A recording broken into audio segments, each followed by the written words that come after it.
All right, I'm going to be repotting my dad's other plants. This is his money tree. It's kind of had some signs of being overwatered, such as yellowing leaves. And then it also had some fungus looking leaves. I'm not sure what this one is, but it's quite mottled. I plucked off a lot of those over time. So it seems like it's doing okay right now, and it's got some new growth. So the overall health of the tree, it's not on its deathbed, but it needs something to happen. I already took it out of the pot it was in before filming. And interestingly, this root ball is very tiny compared to the pot it was in. So I pulled away all the loose dirt, and this is what I was left with. It's definitely pot shaped. This is probably the shape of the original small pot that it was in when we bought it. My suspicion is that it hasn't been able to expand its roots at all. Maybe just because this was packed too tightly and never got loosened when it was up potted, but also potentially it could have one of those fabric cups around it that they put seedlings in. I kind of doubt it because this kind of plant is usually only grown from cuttings. But I'm looking, this is a stake, a garden stake. I'm just loosening up the soil. It looks like it really does not have much in the way of roots. Although I think this type of plant doesn't usually have too much of a root system. Gosh, very strange. I did let this plant dry out quite a bit. Its original pot did not have a drainage hole, so that may have been part of the problem. It was just staying wet for too long.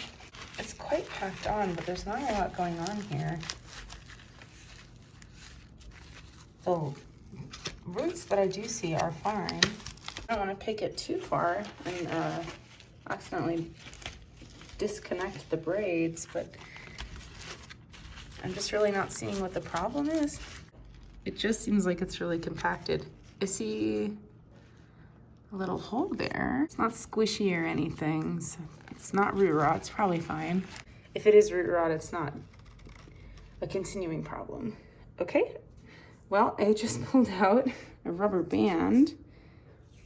Maybe that was restricting the trunk a little bit.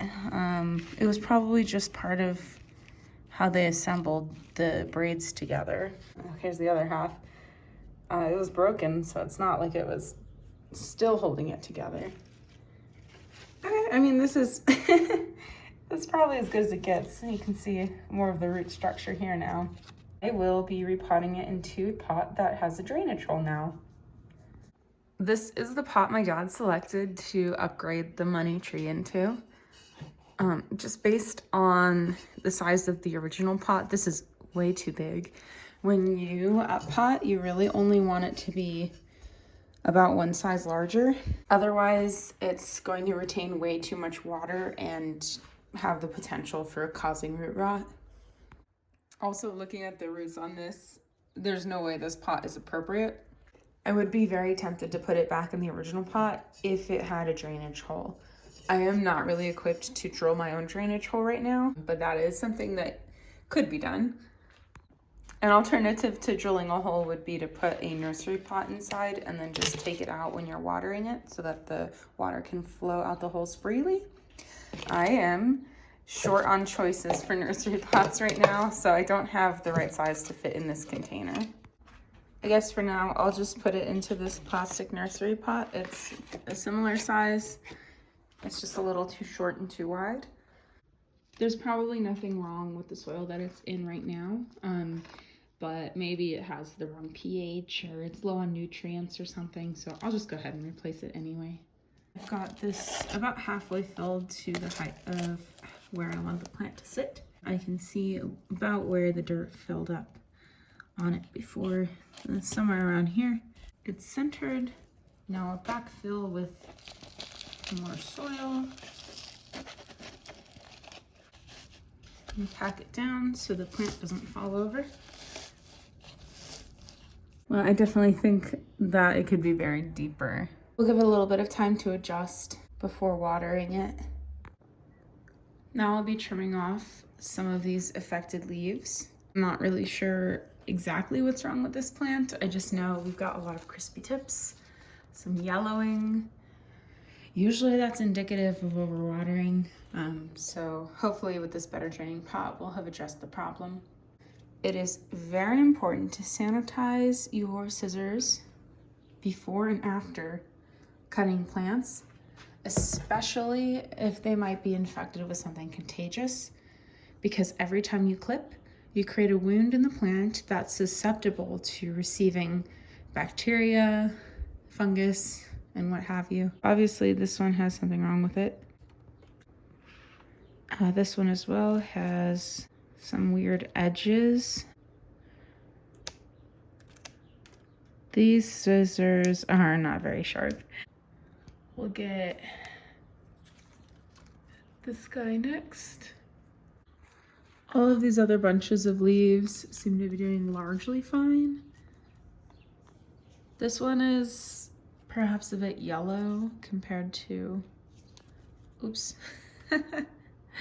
This bunch is a bit yellow, but it's a solid color. So I'm not really sure if there's anything wrong with it. Maybe it just came out a bit different. This bunch has this mottling. It doesn't look like the leaf is terribly unhealthy, so I'll leave those ones, but I will keep a close eye on them. You may have noticed this plant is tall with all the leaves just at the top.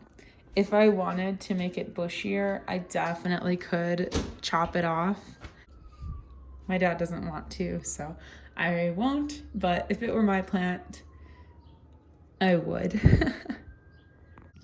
These are just the leaves that I chopped off. You can see some major discoloration, dry crispy tips.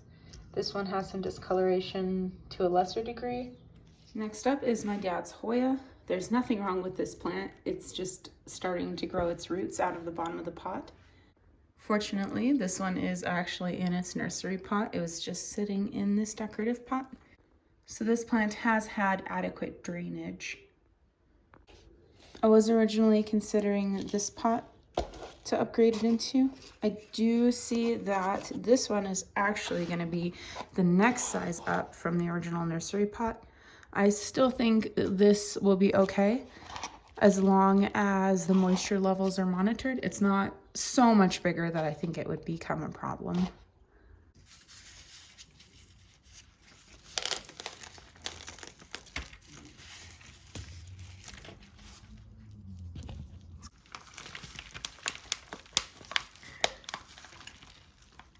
All right. Interestingly, that is not really compacted or anything. It's pretty loose. That tells me this plant probably didn't need any help. It wasn't overgrown or anything. We can still up pot it, but looking at these roots now, I think I will be going with just the one size up instead of the two sizes up.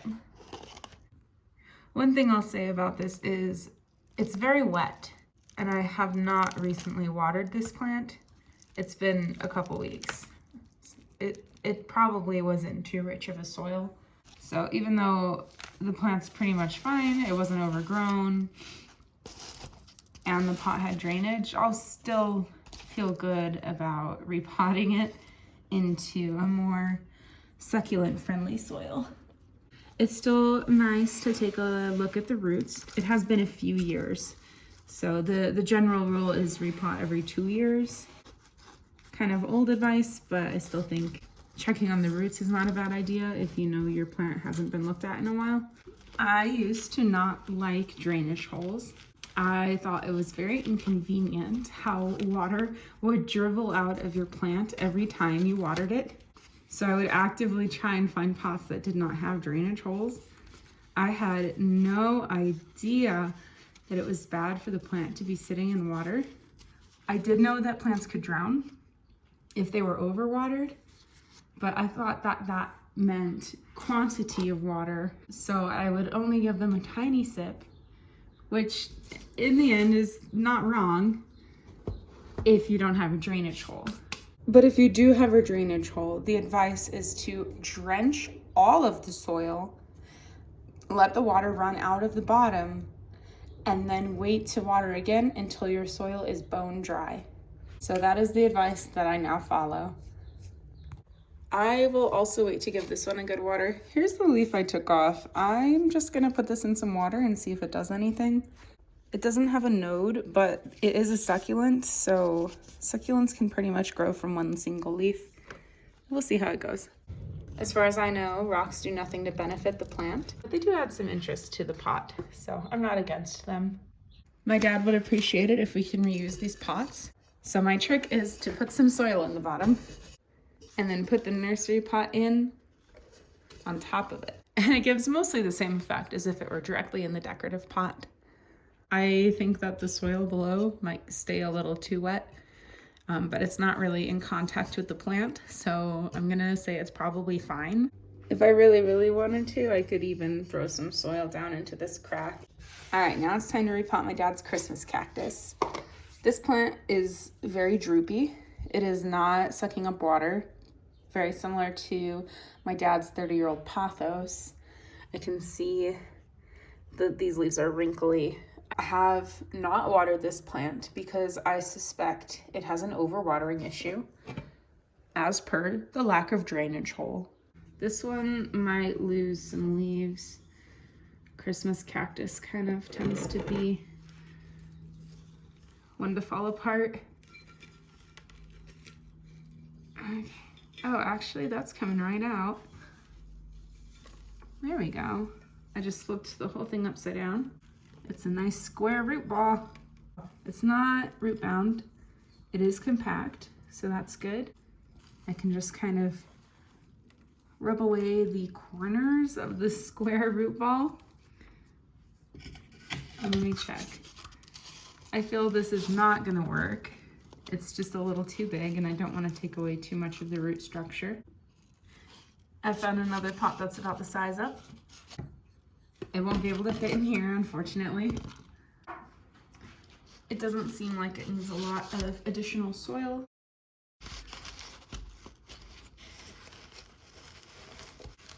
It really is just such an odd shape. Well, it's like, it's just kind of weird because of how square it is.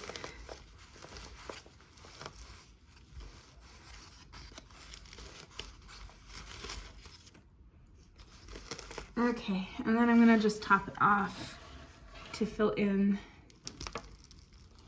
those weird square corners. Is it just me or is square the wrong shape for a plant? The Christmas cactus will do much better with all this drainage. I am going to wait to water this one for a while as well. All three plants that I repotted today are succulents, so they're really, really, really going to want to be completely dry before they get watered again. I've done it again here, only it's even sillier because I've tried to fit a circular pot into a square pot. It's fine, and from a distance, you probably wouldn't notice unless you already knew. I still might run to the store for some better fitting outer pots, especially for this one. Here's the update on the 30-year-old pothos. It's doing good. I wrapped up some of these branches.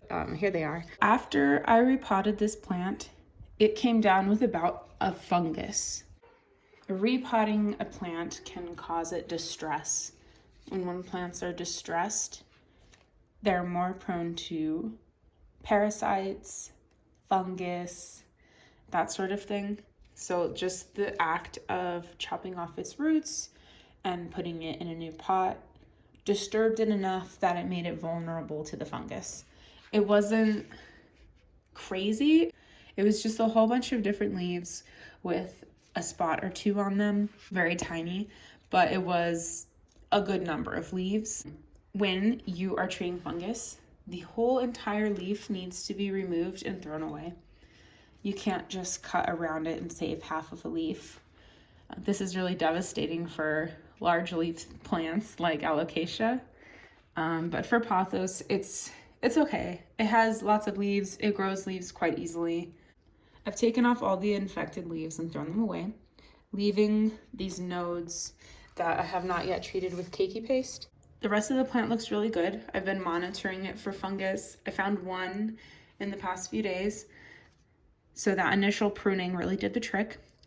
If I had not pruned it, it would just continue to get more and more infected, and the healthy leaves would become infected. So it's imperative that the fungus is treated immediately. After pruning away all the infected leaves, I sprayed it with this fungicide. This doesn't kill the fungus if the leaf is already infected, but what it does is it prevents it from getting onto the healthy leaves. You'll just thoroughly spray until the leaves are drenched. I like to get the front and the back. It smells really strong. Only do this in a well-ventilated room. I like to spray this when the plant is in the sink because it just gets everywhere. You have to wipe down wherever you've sprayed. So far it's been working. I've pruned and sprayed a couple of times within the past couple weeks. This is not a fungus. This appears to be a bug bite. One of the key features of fungus is a yellow ring around the lesion that doesn't go all the way through. So you can see this plant is quite yellowed on the edges around these crispy bits. It really does look a lot like sunburn, especially when it's on the edges like this. So you just have to keep an eye on it if it's spreading. A lot of times fungus will also just be like a little circle. This banana plant has one singular leaf. I don't want to cut it off because it's the only leaf, and I'm not sure how this particular plant will do with no leaves. It hasn't pushed out a new leaf in a while since I keep chopping off every new leaf that's infected. So this one just kind of is what it is. Here's the clippings from the long branches that I took off. I think they're doing quite well. We've got some healthy root growth coming on in several spots. These clippings were also infected with fungus. So unfortunately I had to cut the leaves off of a few of these stems. But the cool thing is, even without leaves, it grew some really hardy roots pretty quickly. That just shows you that if it's green, pothos can grow. I'll let those keep growing roots in water for now. I'm not going to put them back in this pot. But when they're ready, I could put them in here and then give it back to my dad so he still has his decorative pot. We can check on these stems that never had any leaves to begin with. They're not really doing anything yet. You can tell I don't change my water. I also had some other stuff growing in there. Here's the leaf that fell off of the Hoya. I'm just trying things out here. Lastly, we have these guys. Ooh, I let them get too dry. Oh, no, they're not. Some of them look like they're not going to do anything ever. They're kind of yellow and dead looking. Yeah, I don't see anything much going on here. I've been successful with this method in the past, but it may not be successful this time. These guys also look like they're not doing much. That's my neon pothos, but I didn't necessarily expect that one to do well. And then, yep, some yellow ones, who knows, and some that are still green. So these ones are gonna take much longer, that's for sure.